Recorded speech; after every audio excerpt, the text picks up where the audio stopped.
PT ini adalah untuk menjalankan visi dan misinya Tuhan. Menjadi berkat. God itu Tuhan, V itu visi, Indo itu Indonesia. Di mana perusahaan ini makin berkembang dan makin berkembang. Dan lewat perusahaan ini kami banyak melakukan pelayanan-pelayanan. Ini saya saksikan sedikit tentang apa yang saya alami. Artinya saya pun seorang pengusaha juga saya mau terjun ke dalam pelayanan. Jadi jangan terbalik ya. Saya seorang pengusaha, saya mau belajar terjun ke dalam pelayanan, melayani. Di mana saya percaya Tuhan yang telah melayaniku lebih dahulu. Amin. Dan aku harus melayani orang-orang. Jadi setiap apapun yang menjadi visi misi kita di dalam Tuhan, kita tentunya diberi karunia-karunia dan talenta. Tapi kalau kita bertanggung jawab dan setia, maka karunia-karunia itu akan dikembangkan. Apalagi karunia di dalam pelayanan. Apalagi karunia ini kita pakai untuk visinya Tuhan. Jadi saya seorang pengusaha, Tuhan pakai untuk melayani Tuhan. Tapi jangan kebalik di sini ya. Jangan seorang hamba Tuhan, maaf ya, pendeta, gembala, jadi pengusaha, nanti lupa tugasnya. Jadi di hamba Tuhan berkarya ini, saya minta apapun yang menjadi tanggung jawab kita dari awal, tetap kita kerjakan dan kita lakukan dan kita kembangkan lebih lagi dan lebih lagi. Lewat perusahaan ini yang tadinya punya hutang dan berhutang, saya sendiri pribadi punya hutang. Dulu perusahaannya lain namanya, tapi setelah saya ganti perusahaan menjadi Godvindo, artinya Tuhan yang punya perusahaan ini, saya sebagai orang yang dipercayakan untuk mengelola, Tuhan berkati luar biasa perusahaan ini. Dan perusahaan ini menjadi berkat. Dan lewat perusahaan ini, banyak membantu dan banyak jiwa-jiwa yang dibawa kepada Tuhan. Saya percaya malam ini, sebelum kita tanya jawab dan sharing, kita sendiri, pribadi kita masing-masing, kita harus tahu karunia-karunia dan talenta-talenta yang Tuhan berikan, bagaimana kita mempertanggungjawabkan dan setia untuk melakukan itu. Saya percaya dan sangat-sangat percaya kita akan diberkati Tuhan semuanya lewat apa yang telah Tuhan berikan. Karena Tuhan memberikan kesanggupan bagi kita masing-masing. Itu yang dari saya sampaikan. Perusahaan ini terus berkembang. Dan saya sendiri sekarang adalah ketua sendiri di PMNA ini. Di sini ada Roni. Saya perkenalkan dulu. Roni, mana Ron? Ini adalah Roni. Ya. Ada Bu Dr. Liana. Bu Dr. Liana ini adalah ketua dari subsidi hamba Tuhannya. Ada Febri. Febri. Mana Febri? Ya, Febri yang senyum manis terus. Cewek bro. Ini ada Febri. Febri ini yang sering ke tiap daerah-daerah berkunjung dan bertemu dengan hamba-hamba Tuhan. Ada Musa di sini. Musa. Ya, Pak. Di sini ada Musa. Baca. Mana Musa? Musa ada? Ada Ron? Harusnya ada Bu. Cuma mungkin malu-malu dia.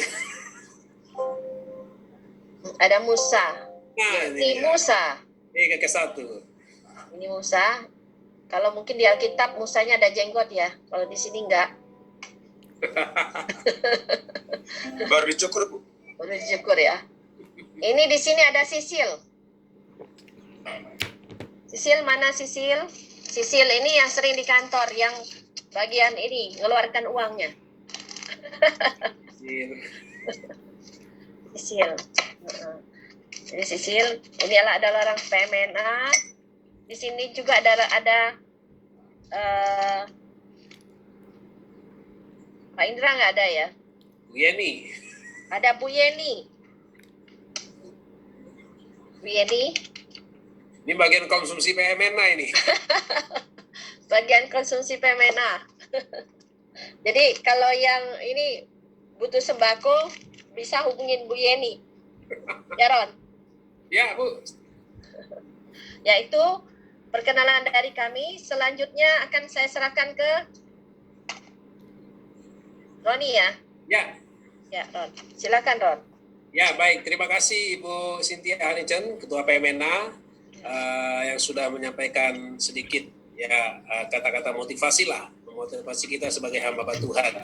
Ya, tadi juga sudah Bu Cynthia sampaikan bahwa pada dasarnya kita hamba-hamba Tuhan ini memiliki visi satu, yaitu visi daripada Tuhan kita Yesus Kristus.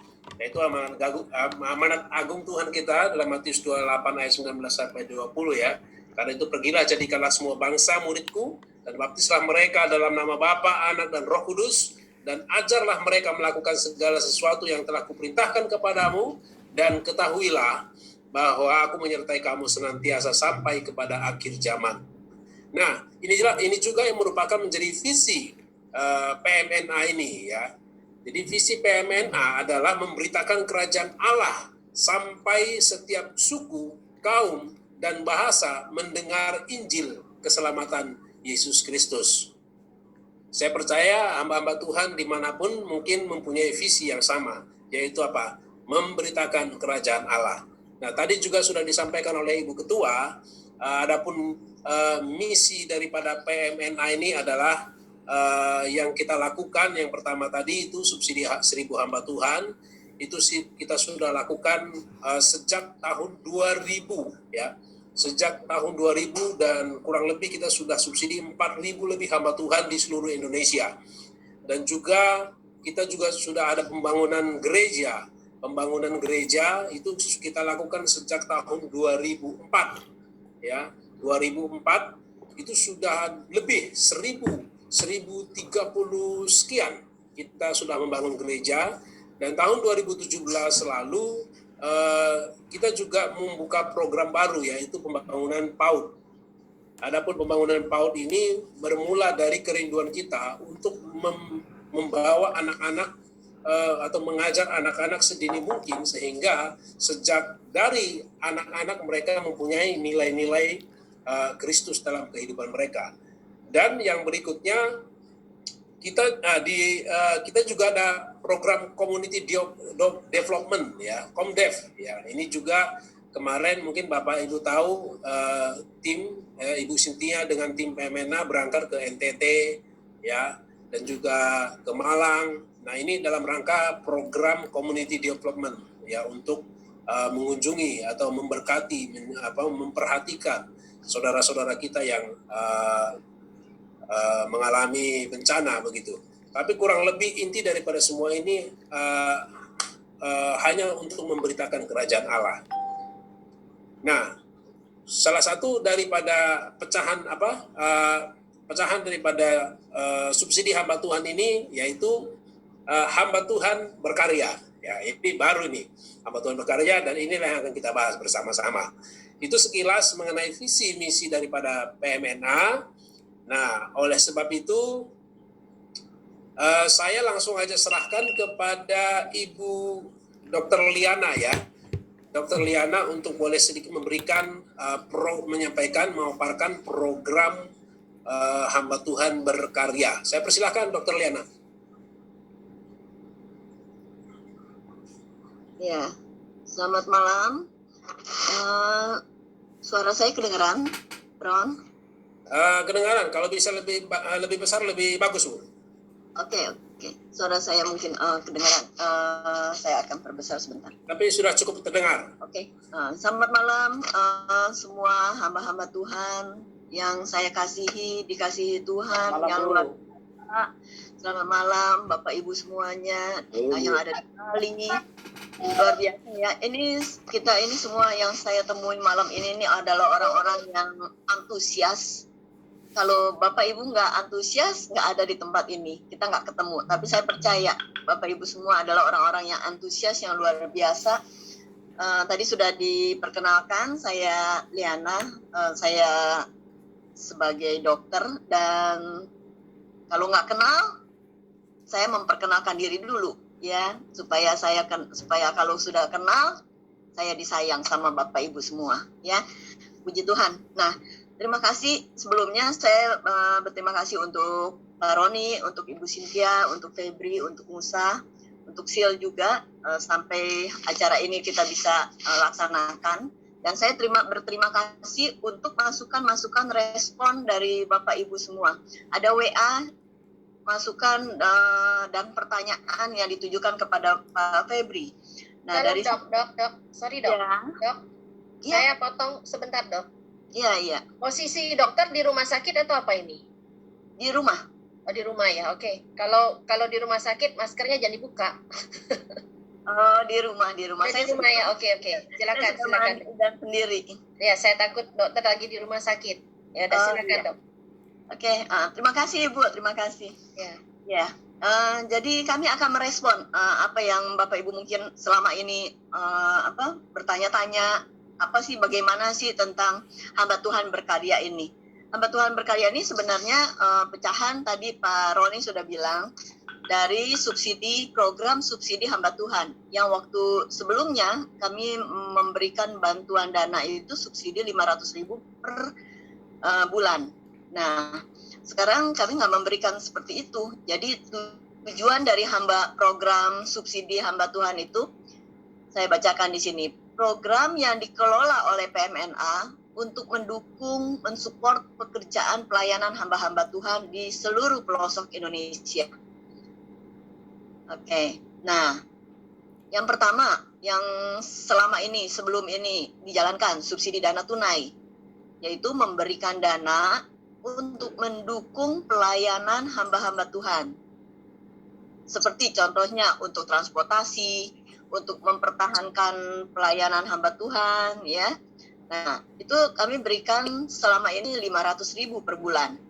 Tapi setelah itu kami berpikir kalau kami memberikan dana aja 500.000 mungkin lebih baik keadaan seperti saat ini. Kalau kita lihat keadaan seperti saat ini, apa yang bisa dikerjakan ya, maka itu kami berpikir kita ada program yang baru, yaitu program hamba Tuhan berkarya. Hamba Tuhan berkarya ini kita akan memberikan bantuan itu untuk mendukung setiap usaha, setiap karya dari Bapak Ibu sekalian sebagai sarana penginjilan. Di sini saya garis bawahi sebagai sarana penginjilan. Jadi bukan seperti yang tadi Ibu Cynthia katakan, bukan sebagai pengusaha. Jadi nanti jangan sampai ada kata-kata, oh hamba Tuhan itu mau dibuat jadi pengusaha. Bukan ya, bukan seperti itu salah. Jadi para hamba Tuhan ini dengan talenta yang diberikan Tuhan, saya percaya setiap kita yang di sini itu talentanya luar biasa. Sebagai kita berkarya itu sebagai sarana penginjilan untuk menjangkau jiwa-jiwa. Nah, satu contoh mitra PMNA yang bisa ditampilkan di sini, ini contoh aja supaya Bapak Ibu mungkin bisa melihat. Nah, waktu kita ke Kupang, saya bertemu dengan hamba Tuhan itu Pak Medi. Mungkin ada juga Bapak Ibu di sini yang sudah mengikuti webinar kemarin oleh Pak Medi. Ini Pak Medi yang di bawah, yang gambarnya di bawah itu yang memegang pokcai. Pokcainya cukup besar-besar. Ya. Nah, Pak Medi berhasil. Kalau Pak Medi berhasil, saya bilang pasti yang lain pun pasti akan berhasil. Nah, ini sebagai push aja, ya, sebagai push. Nah, Pak Medi ini sebagai contoh usaha mitra dari PMNA. Dan Pak Medi juga mengusahakan tambak di sini. Ya, budidaya ikan lele, dan hasilnya itu luar biasa. Selain, nah di sini budidaya ikan teknik bioflok. Jadi bukan pakai ini pakai kolam terpal namanya. Ya, jadi teknik bioflok ini teknik budidaya ikan biayanya cukup murah, hasilnya maksimal. Ya, jadi tidak membutuhkan tempat wadah yang cukup besar, tapi mudah dilakukan, bisa di halaman, bisa di pekarangan, dan itu tidak membutuhkan dana yang besar. Ini hanya contoh. Saya nggak berkata Bapak Ibu harus bikin seperti ini, tidak, ya. Tapi ini hanya sebagai contoh supaya kita bisa mengembangkan apa sih yang bisa kita kembangkan di daerah kita masing-masing, wilayah kita masing-masing. Nah, seperti itu. Lanjut. Nah, jadi tujuan dari semua dari program Hamba Tuhan Berkarya ini adalah menjadikan sarana penginjilan. Jadi, contoh, dengan adanya seperti ini, orang-orang pada datang ke tempat Pamedi untuk belajar. Nah, di situ bukan hanya dia mengajar, tapi dia juga menginjili. Jadi itu yang disebut Hamba Tuhan Berkarya itu menjadikan sarana karya itu sebagai penginjilan untuk menjangkau jiwa-jiwa, dan itu pasti untuk kemuliaan nama Tuhan. Bukan menjadikan hamba Tuhan itu pengusaha, tapi kita menjadikan hamba Tuhan kita ini di sini sebagai penjala manusia. Ya, itu mungkin masukan dari saya. Sekarang pertanyaannya, terus bagaimana caranya? Bagaimana caranya supaya saya bisa masuk ke dalam, ikut dalam program Hamba Tuhan Berkarya? Banyak yang bertanya seperti itu, karena kemarin itu saya belum menjelaskan secara terperinci. Kami tidak bisa bekerja, kami tidak bisa memberikan bantuan apapun, berupa barang atau berupa dana, kalau tidak ada proposal yang masuk ke kami. Jadi yang pertama, Bapak Ibu harus memikirkan apa yang bisa saya lakukan di daerah saya. Mungkin di daerah Bapak Ibu di Bali, mungkin itu daerahnya daerah pariwisata, atau daerahnya daerah pantai atau daerah laut, atau di sana dekat dengan kota, bisa untuk berjualan. Jadi bermacam-macam apa yang bisa dipikirkan, apa yang bisa dilakukan. Ya, pasti Tuhan kasih hikmat. Saya percaya setiap kita pasti dikasih hikmat sama Tuhan untuk memulai sesuatu yang kita nggak bisa pikirkan saat ini. Mungkin kita nggak bisa lihat saat ini, tapi Tuhan sudah sediakan. Saya percaya itu. Dan langkah pertama adalah kita saya membagi seperti ini. Kita semua di sini adalah hamba Tuhan yang ada di Bali. Jadi yang ada di Bali ini, saya minta nanti para hamba Tuhan ini dibagi per wilayah. Dari per wilayah itu, satu wilayah misalnya di wilayah A itu terdiri dari 3 sampai 4 orang. Ya, jadi satu kelompok itu dalam satu wilayah kira-kira 3 sampai 4 orang, tidak mengerjakan dengan sendiri. Kenapa saya berkata menganjurkan untuk berkelompok?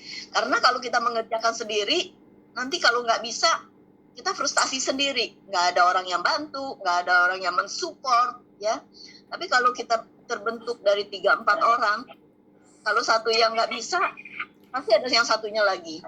Satunya lagi nggak bisa, ada lagi satunya lagi yang mensupport.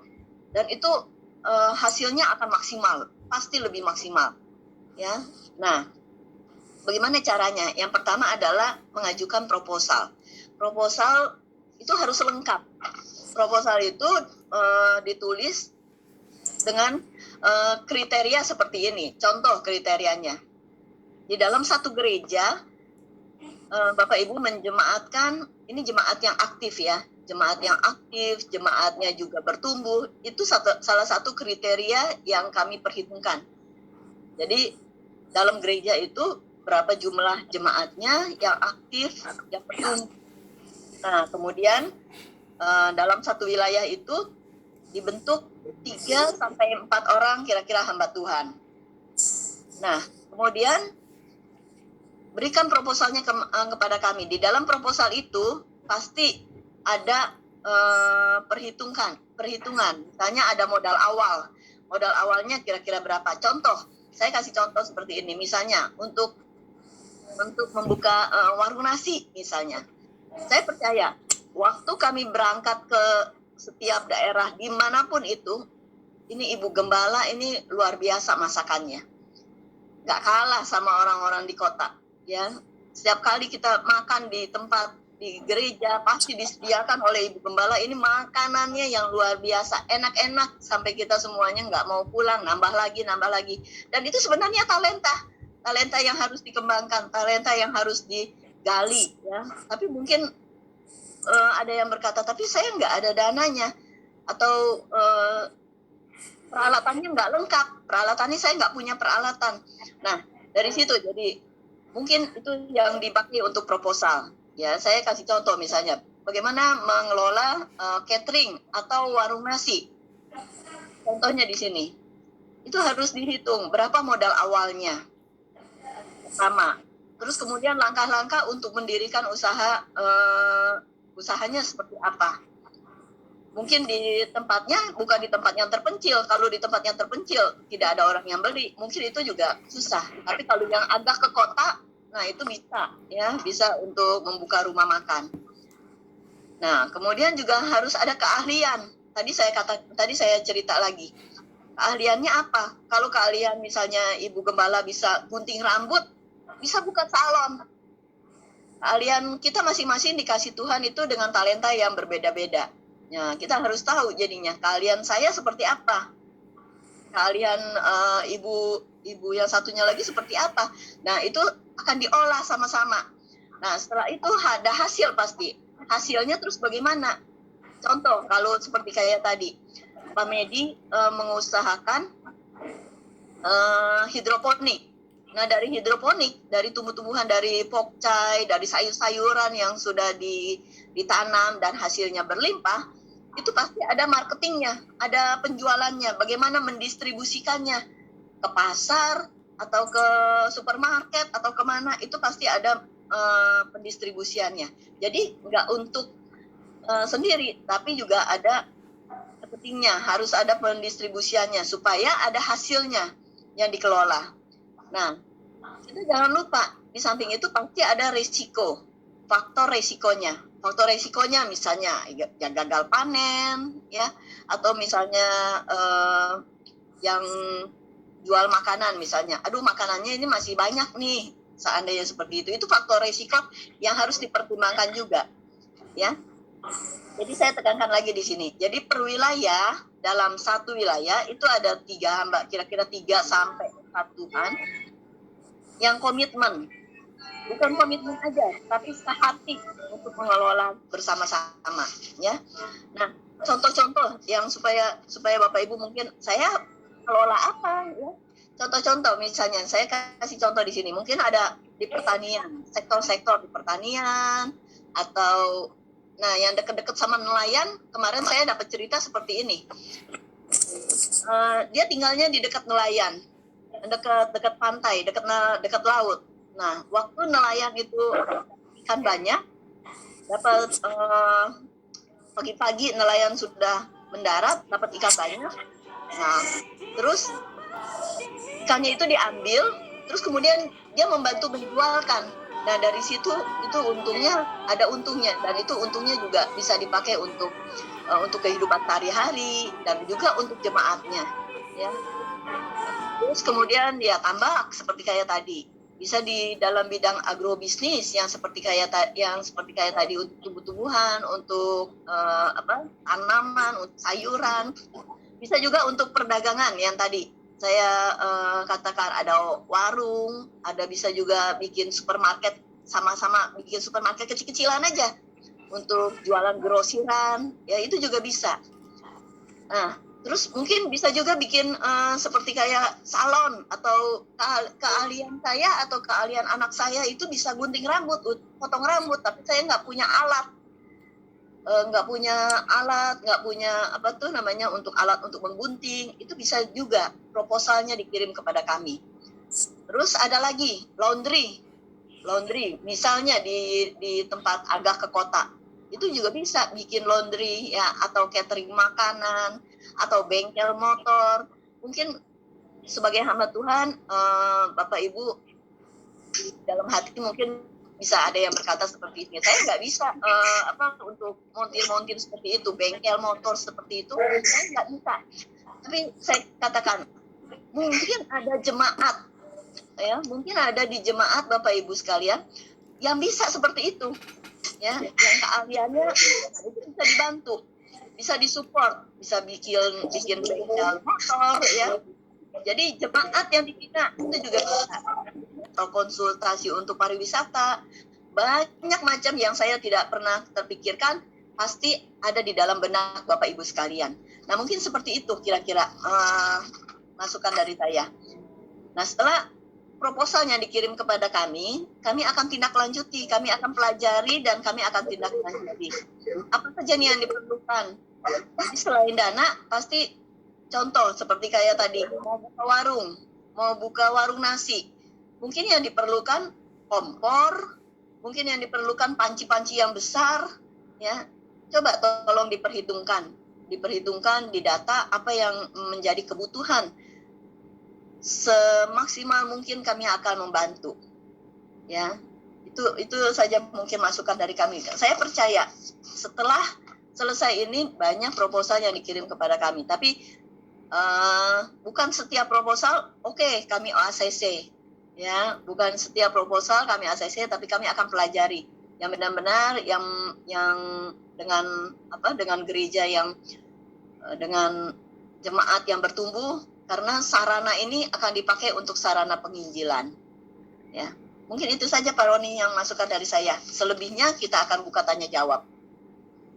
Ya, baik. Terima kasih Dr. Liana sudah memaparkan mengenai program Hamba Tuhan Berkarya, ya. Jadi program ini intinya bukan untuk membuat hamba Tuhan menjadi kaya, tetapi membuat hamba Tuhan menjadi semakin memberitakan kerajaan Allah. Begitu ya dokter ya? Iya betul. Ya, karena kalau soal hamba Tuhan menjadi diberkati, nah itu urusan Tuhan ya. Baik.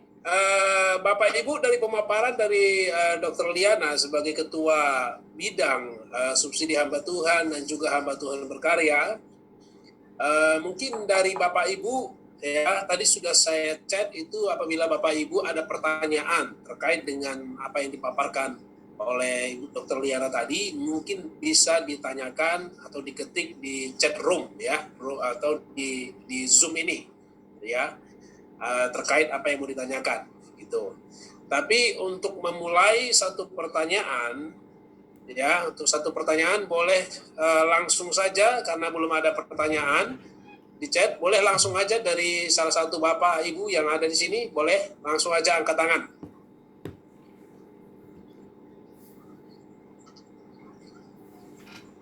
Ya, Bu Selvia Tuesang, silakan Bu. Ya, selamat malam, shalom Pak. Shalom. Shalom Ibu. Ya, shalom kalian. Ya. Saya mungkin ada mau apa nih bantuan hamba Tuhan kita begini. Bapak Ahad Padulemba, sebentar Pak Ahad, ya sebentar Pak ya, karena sekarang giliran Ibu Selvia untuk bertanya. Silakan Ibu Selvia. Baik, terima kasih Pak. Tuhan Yesus memberkati.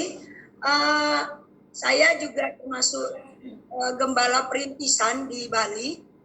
Ya Ibu. Ya, GPDI. Kebetulan saya sendiri gembala bidang.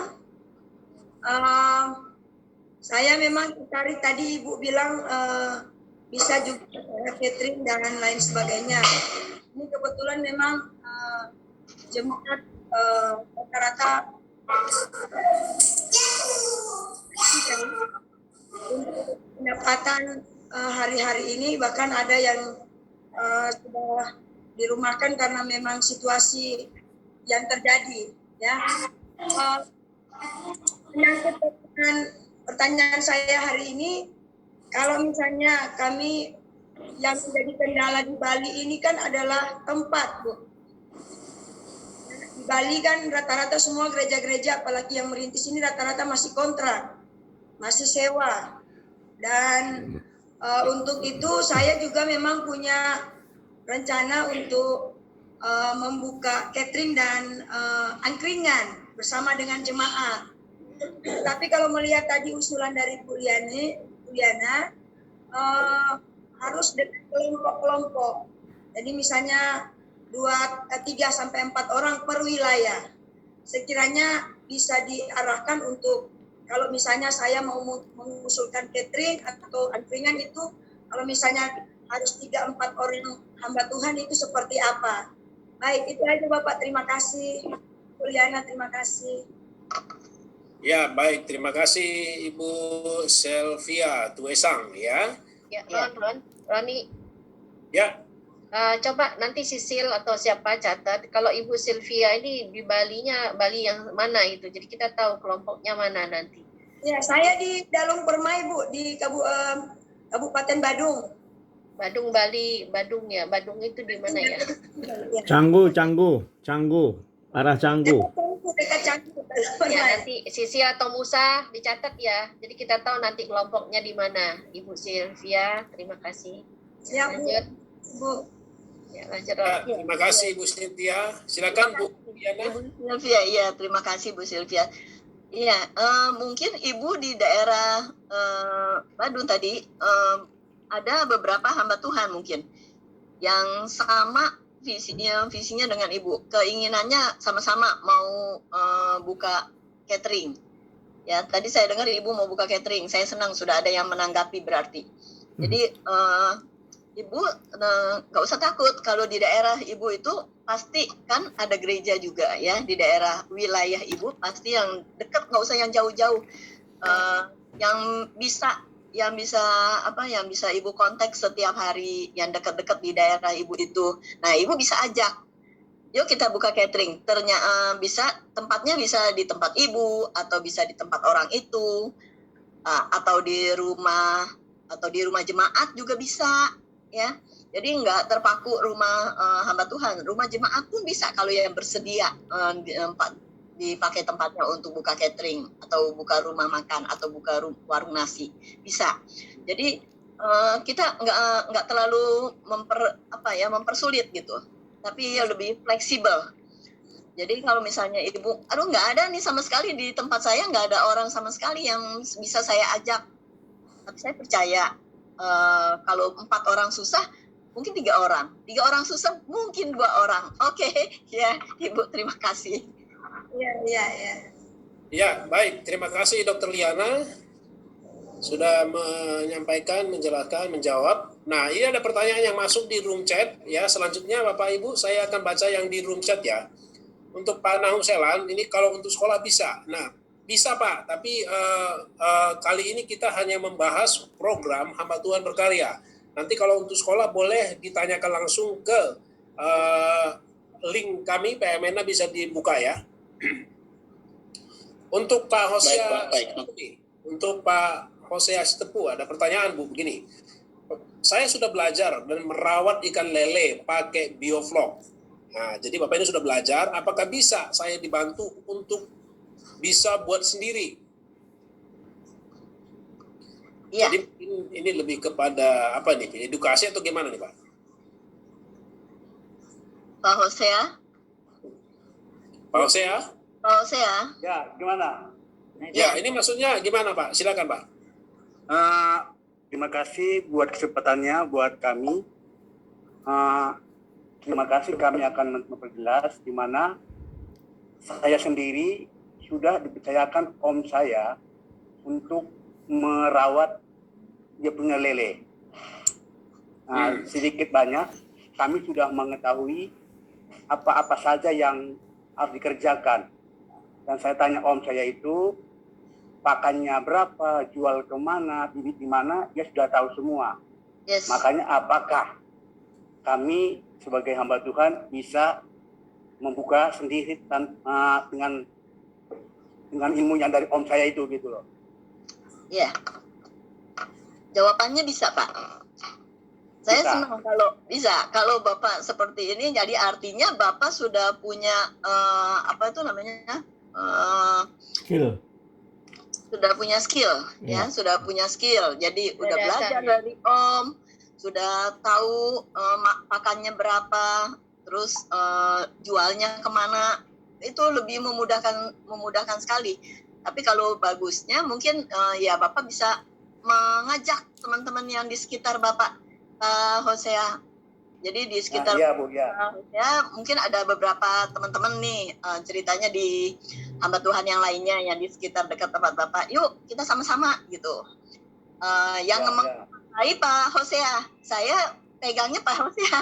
Ya. Jadi karena Bu, yang sekarang ada di sini, terus yang sudah belajar dan yang sudah ngerti banget untuk urusan apa itu tadi budidaya lele dengan kolam terpal. Ya kalau misalnya seperti itu, jadi berarti saya hanya pegangnya satu aja, kepalanya Pak Hosea, ya ketuanya Pak Hosea. Nah itu mempermudah saya malah.